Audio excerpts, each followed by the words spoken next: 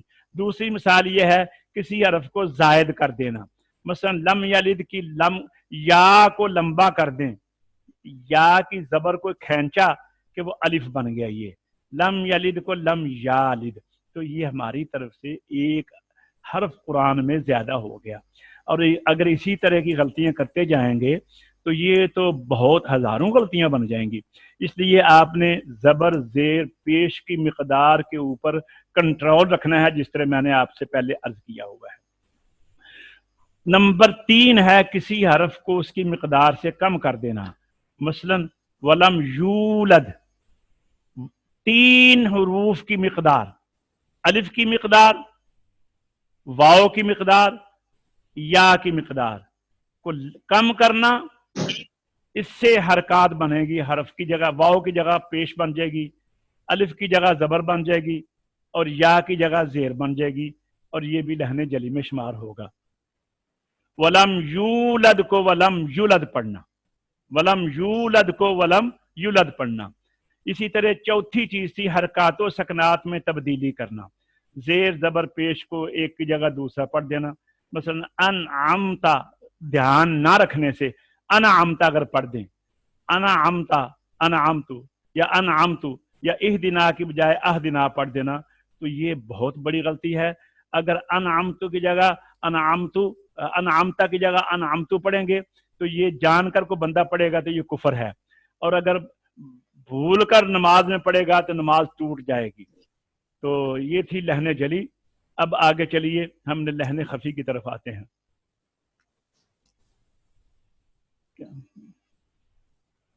ہاں ٹھیک، ہاں جی، یہ آگے جی لہن خفی. میں نے عرض کیا تھا کہ تجوید کی 2 قسمیں ہیں، غلطی کی لہن کی 2 قسمیں ہیں. ایک لہن جلی ہے، ایک لہن جلی ہے، دوسری لہن خفی ہے. تو لہن جلی میں آپ نے ابھی پڑھا ہے کہ 4 قسم کی غلطیوں کو لہن جلی میں شمار کرتے ہیں. اب آ گیا ہے لہن خفی. لہن خفی اتنی بڑی غلطی تو نہیں، لیکن وہ صفات جو حروف کے حسن و زینت سے تعلق رکھتی ہیں ان کو ادا نہ کرنا. مثلا لفظ اللہ کا لام اگر اس سے پہلے زبر اور پیش ہو، مثلا اللہ اکبر، سمع اللہ، اللہ نور السماوات، اور اگر زیر ہو تو للہ ما فی السماوات، زبر اور پیش ہو تو پر پڑا جاتا ہے اور زیر ہو تو باریک پڑا جاتا ہے. لیکن اللہ کے لام کو اس سے پہلے ما قبل مفتوح ہو تو بندہ پر پڑھنے کی بجائے پڑھے اللہ، ان اللہ، تو یہ سننے والے کو اچھا محسوس نہیں ہو رہا، کراہت ہوتی ہے اس میں. اللہ اکبر، اللہ اکبر، یہ غلط ہے. اور للہ کو للہ پڑھے بندہ تو یہ بھی غلط ہے.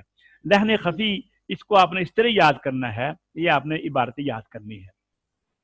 وہ حروف جو حروف کے حسن و زینت سے تعلق رکھتی ہیں ان کو ادا نہ کرنا. لہن خفی کہتے ہیں وہ صفات جو حروف کے حسن و زینت سے تعلق رکھتی ہیں ان کو ادا نہ کرنا. جیسے لفظ اللہ کا لام ما قبل مفتوح ہو تو پر پڑا جاتا ہے، اس کو باریک پڑھنا، جیسے ان اللہ کو ان اللہ. اب ان کا شرعی حکم کیا ہے؟ ان کا شرعی حکم کیا ہے؟ یہ شریعت کیا کہتی ہے اس میں؟ کہتے ہیں کہ اگر لہن جلی، لہن جلی اگر لہن جلی ایسا پڑھنا حرام ہے، معنی بگڑ کر نماز ٹوٹ سکتی ہے. جیسے انعمتا میں نے ابھی آپ کو بتایا ہے کو انعمتو پڑھے گا تو نماز ٹوٹ جائے گی. انعمتا کا معنی یہ ہے یا اللہ جن پر تو نے انعام کیا، اور انعمتو کا معنی یہ ہے جن پر میں نے انعام کیا. تو اللہ تو نہیں ہے، تو اللہ کی جگہ خود بن بیٹھا ہے. یہ چھوٹی سی غلطی جو ہے کتنا کام خراب کرتی ہے. اس لیے لہن جلی حرام ہے، معنی بگڑ کر نماز ٹوٹ سکتی ہے، اس سے بچنا چاہیے. آگے ہے دوسری قسم لہن خفی. لہن خفی ایسا پڑھنا مکروہ ہے، خدا کی ناراضگی کا اندیشہ ہے، اللہ کی ناپسندیدگی کا اندیشہ ہے. اللہ کسی چیز کو ناپسند کرے تو ناراضگی تو دور کی بات ہے، اس کی ناپسندیدگی جو ہے ہم اس کے بھی تاب نہیں لا سکتے. تو یہ تجوید کی تعریف کی، تجوید کی اہمیت میں آپ کو یہ آج بتایا گیا ہے کہ تجوید کی اہمیت کیا ہے. کیونکہ اگر ہم تجوید کے خلاف پڑھیں گے، غلط پڑھیں گے، بے قاعدہ پڑھیں گے تو وہ لہن ہے، اور لہن غلطی کو کہتے ہیں۔ غلطی کی دو قسمیں ہیں، ایک لہن جلی ہے، ایک لہن خفی ہے۔ 4 قسم کی غلطیاں لہن جلی میں شمار کی جا سکتی ہیں، اور بھی ہو سکتی ہیں۔ ایک حرف کو دوسرے سے بدل دینا، کسی حرف کو زائد کر دینا، کسی حرف کو کم مقدار میں پڑھنا، حرکات و سکنات میں تبدیلی کرنا، اور ایسا کرنا حرام ہے، معنی بگڑ کر نماز ٹوٹ سکتی ہے۔ دوسری قسم کی غلطی تھی لہن خفی۔ لہن خفی کہتے ہیں کسی حرف کو اس کی مقدار سے کم ادا کرنا، کسی حرف کو اس کی مقدار سے کم ادا کرنا لہن خفی ہے۔ تو یہ میں نے ابھی آپ کے سامنے عرض کیا ہے۔ اب میں آپ کو ایک چیز اور بتانا چاہتا ہوں، آگے چلتے ہیں۔ طارق بار آئیں ذرا۔ الف اور حمزہ میں فرق، وہ پھر نکال، الف اور حمزہ میں فرق وہ ابھی آپ کے سامنے آ رہا ہے پیج۔ یہ تجوید کی تعریف اور تجوید کی اہمیت یہ آپ نے سن لیا ہے۔ اگلا کیا؟ تو ابھی ہم الف اور حمزہ کے متعلق آپ کو بتائیں گے۔ الف اور حمزہ یہ ہے، آگے چلیے اس کو صحیح کرنا، اور کچھ اور کچھ یہ آپ کے سامنے آ گیا حمزہ اور الف میں فرق۔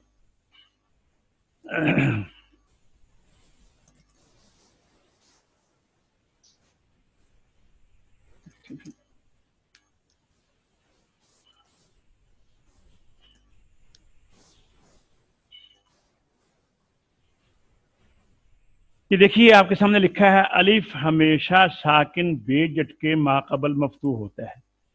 یعنی آپ دیکھیں گے یہاں پہ ایک خاص بات کامران یہ بات سمجھنے والی ہے۔ ہم پاکستان میں، بر صغیر میں، عجم میں حروف ہجا 29 گنتے ہیں، 29 حروف، لیکن عرب لوگ اس کو 28 کہتے ہیں۔ وہ حمزہ کو علیحدہ حرف شمار نہیں کرتے، بلکہ وہ الف کے مخصوص تلفظ یا مخصوص شکل کو حمزہ کہتے ہیں۔ یہ بات یاد رکھیں، الف کے مخصوص تلفظ کو یا الف کی مخصوص شکل کو حمزہ کہتے ہیں۔ الف کی اپنی شکل کیا ہے؟ الف کی اپنی شکل یہ ہے، الف ہمیشہ خالی، ساکن جو کہا ہے نا، کیونکہ ساکن خالی اگر نہ ہو، اس کے اوپر چھوٹی سی جزم ڈال دیں تو وہ جھٹکے والا الف ہو جائے گا۔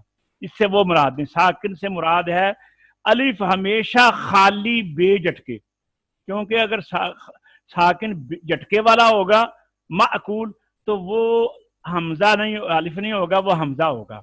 الف کی تعریف کیا ہوگی؟ الف ہمیشہ ساکن بے جھٹکے ما قبل مفتوح ہوتا ہے۔ پھر یہ آپ یہ دیکھ لیں، میں اس کو آسان الفاظ میں ذرا بیان کر دوں۔ الف ہمیشہ خالی اور اس سے پہلے والے حرف کے اوپر زبر اور بغیر جھٹکے کے پڑھا جاتا ہے۔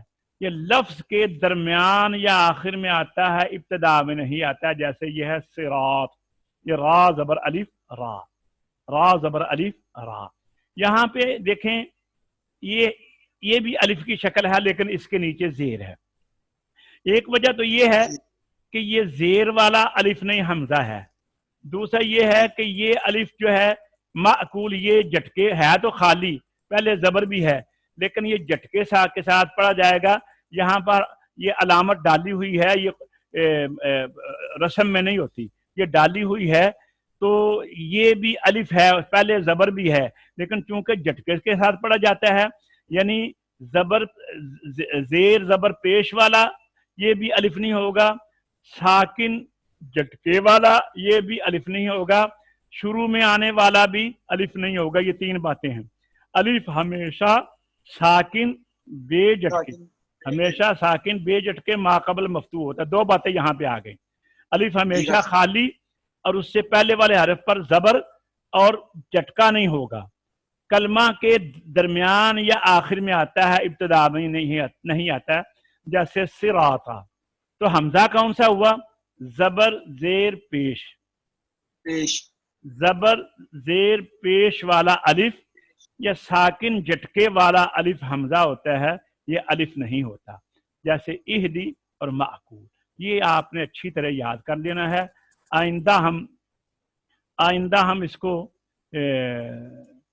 اس طرح نہیں بیان کریں گے، بلکہ ہم یہی کہیں گے، الف کو الف کہیں گے، حمزہ کو حمزہ کہیں گے۔ مثلا آپ کو دیکھنے میں حمزہ الف نظر آئے گا، لیکن ہم اس کو حمزہ کہیں گے۔ مثلا ہم کہیں گے الحمدللہ رب العالمین، بھئی یہ الف سے پہلے جو حمزہ ہے یہ محذوف ہے، اب ہم اس کو الف نہیں کہیں گے۔ الرحمن الرحیم، یہاں پہ جو حمزہ ہے اس کو زبر دی جائے گی لام تعریف کی وجہ سے۔ ایاک نعبد میں جو حمزہ ہے یہ قطعی ہے اور اس کے نیچے کسرہ ہے۔ اہدی کا جو حمزہ ہے یہ جب ملائیں گے تو یہ حذف ہو جائے گا، یہ نہیں پڑھا جائے گا۔ آئندہ ہم حمزہ کو حمزہ کہیں گے، الف کو الف کہیں گے۔ جس کو ہم الف کہیں گے وہ کون سا الف ہوگا؟ جو ہمیشہ خالی ما قبل مفتوح اور جھٹکے کے ساتھ پڑھا جائے گا، اور ابتدا میں نہیں ہوگا، درمیان یا آخر میں آئے گا، اور جو ابتدا میں آئے گا وہ بھی حمزہ ہوگا، اور جو ساکن ہوگا اور جھٹکے کے ساتھ پڑھا جائے گا وہ بھی حمزہ ہوگا۔ یہ یاد رکھ لیجئے۔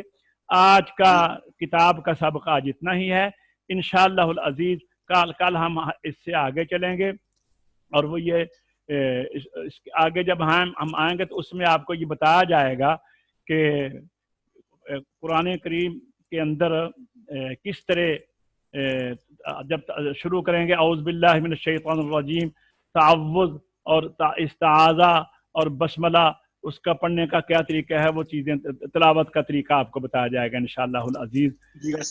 تو آئیے اب ہم مشق کرتے ہیں۔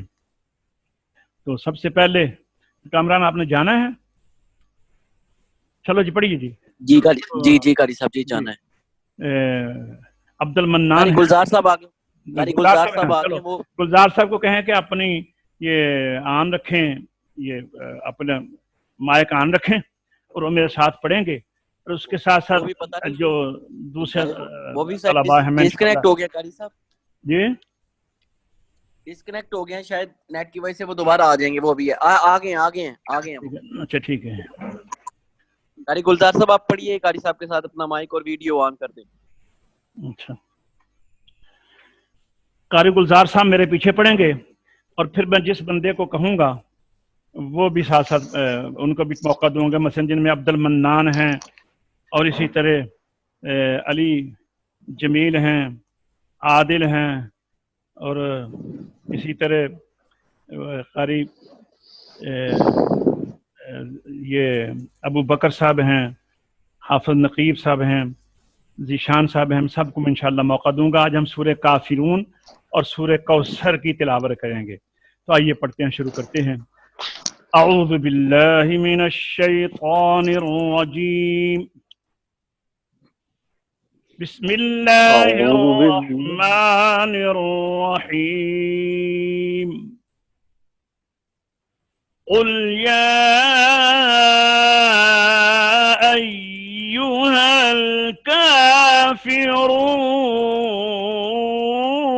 الکافرون۔ جی گلزار صاحب پڑھیں گے۔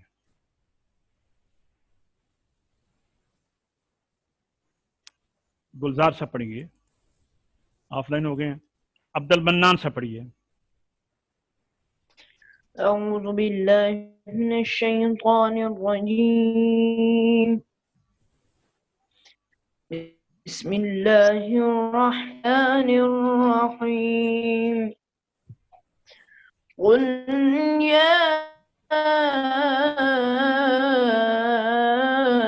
ایہا الکافرون۔ کافرون پر مد لمبی کریں، پھر پڑھیے۔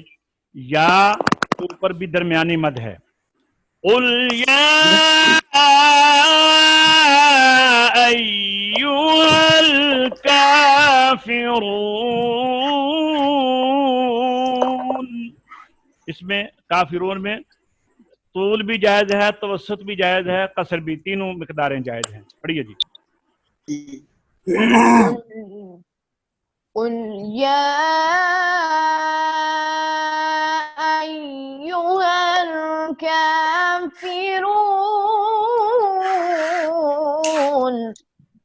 لا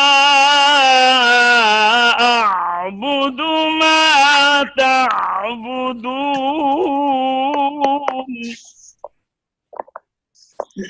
لا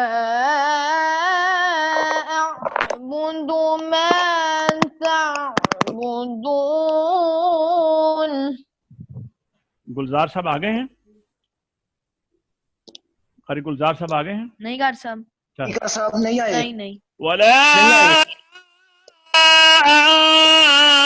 أنتم عابدون ما أعبد. درمیانی مت کریں دونوں جگہ، ولا پہ بھی اور ما کے اوپر بھی. لا اعبد، لا کے اوپر بھی اور ما، ہاں ولا کے اوپر بھی اور ما. پڑھیے.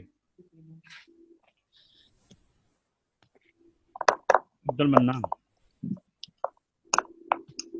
لا أعبد ما تعبدون. ما پہ مد اصلی تھی. لا اعبد ما تعبدون. پھر پڑھیے. لا أعبد ما تعبدون. ولا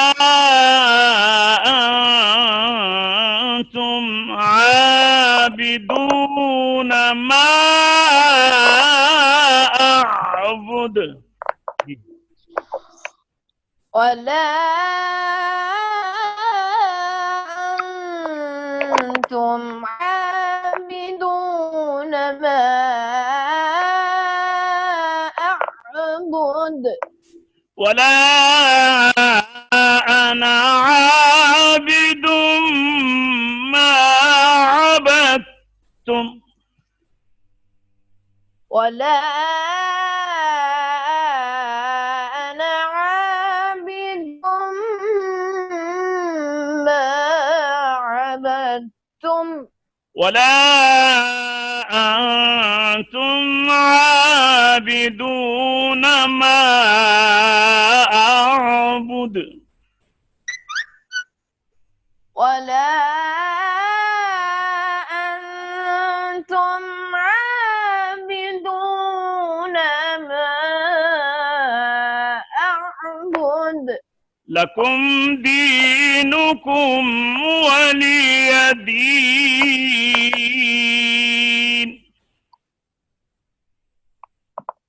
لكم دينكم ولي دين. یہ علی جمیل پڑھے گی پوری صورت. أعوذ بالله من الشيطان الرجيم.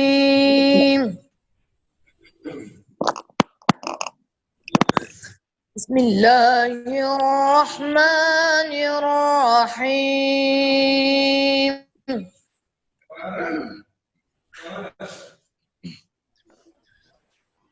قل يا أيها الكافرون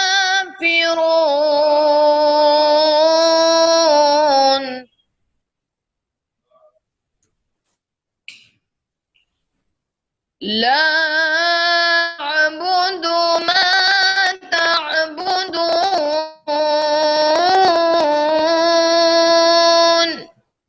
جی. ولا أنتم عابدون ما أعبد. جی. ولا أنا عابد ما عبدتم. جی. ولا أنا عابد ما عبد. آپ غلط پڑھ رہے ہیں، ولا انتم عابدون ہے یہ، پھر پڑھیے. ولا أنتم عابدون ما أعبد. لكم دينكم ولي دين. جی گلزار صاحب پڑھیے، گلزار صاحب آ گئے ہیں. جی استاد جی معذرت کہ میں پڑھیے، پڑھنا شروع کریں. کٹ گئی تھی. پڑھیے کافرون پڑھیے. قل يا أيها الكافرون لا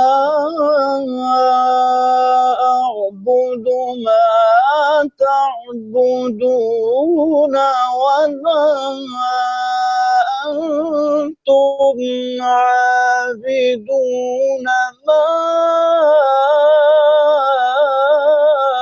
أعبد. ٹھیک ہے ماشاء اللہ. ولا أنا عابد ما عبدتم ولا أنتم عابدون ما أعبد. شاباش شاباش ماشاء اللہ. دينكم ولي دين. آگے سورہ کوثر بھی پڑھیں بسم اللہ کے ساتھ. بسم الله الرحمن الرحيم. بسم الله الرحمن الرحيم. إنا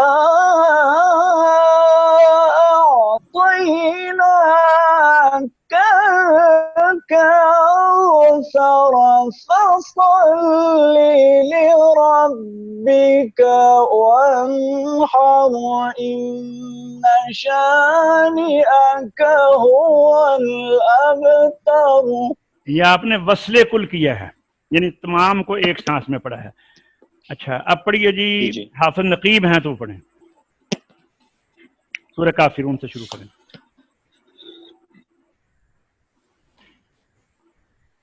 حافظ نقیب نہیں ہے؟ ابو بکر صاحب پڑھیں. ابو بکر صاحب سورہ کافرون.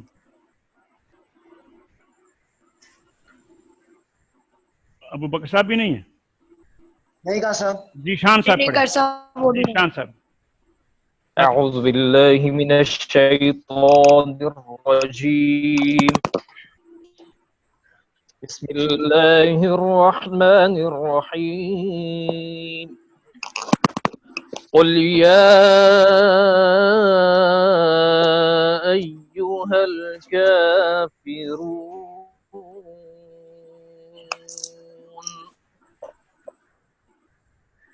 لا أعبد ما تعبدون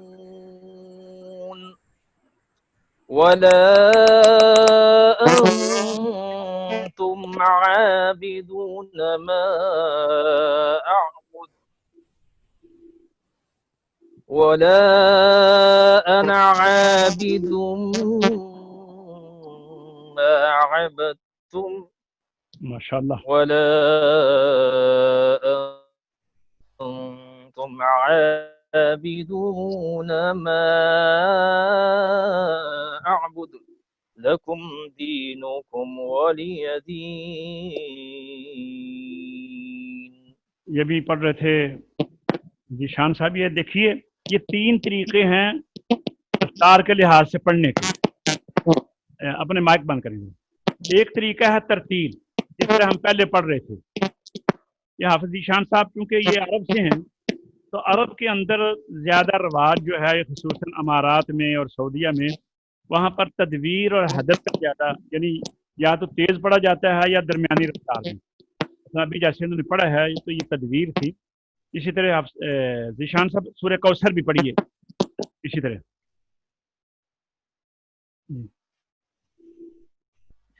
بسم الله الرحمن الرحيم إنا أعطيناك الكوثر فصل لربك وانحر إن شانئك هو الأبتر. ماشاءاللہ ماشاءاللہ ٹھیک ہے. اچھا اور دوبارہ پڑھتے ہیں. عادل نہیں عبد المنان پڑھیے سورہ کوثر.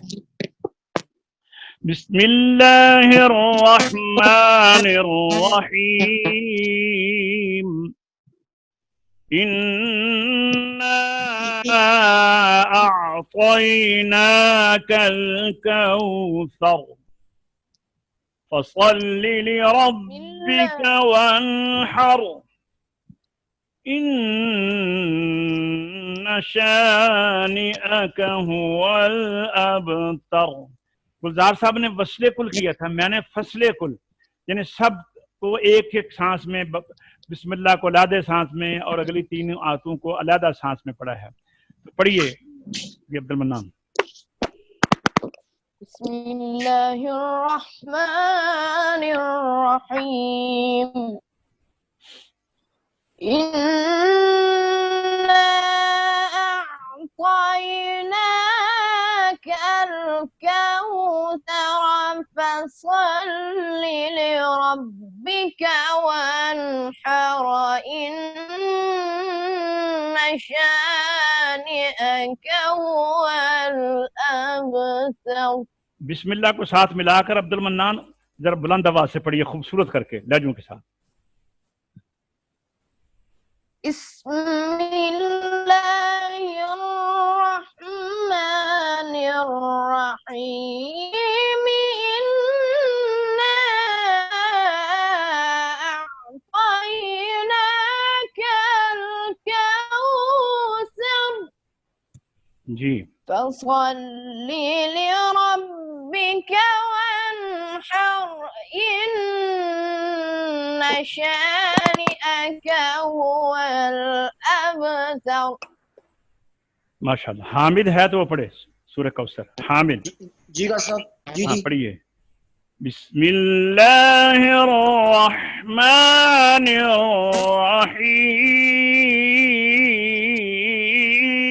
الرحیم. جی بسم اللہ الرحمن الرحیم پڑھیے آگے. إنا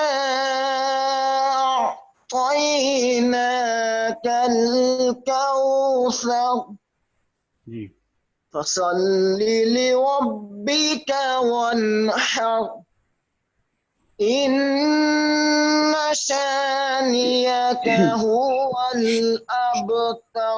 ماشاءاللہ. علی جمیل پڑھیں گے.